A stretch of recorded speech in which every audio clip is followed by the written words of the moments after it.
Ini dia guys, kita punya usus babi untuk menumis. Oke, kita masukkan ke semua bahan bawang-bawang kita nih guys.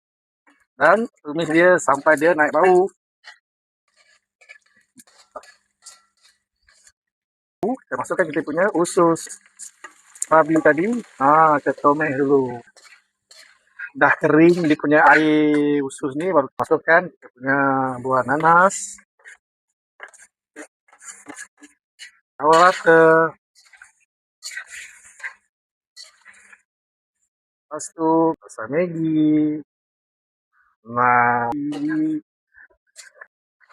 sos dia nanti guys. Oke, sos tiram saja guys.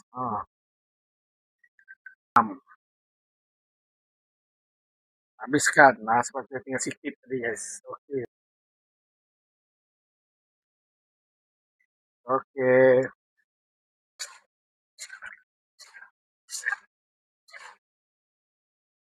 Oke, ketika sidang, ketika mamam lagi dia punya usus babi guys.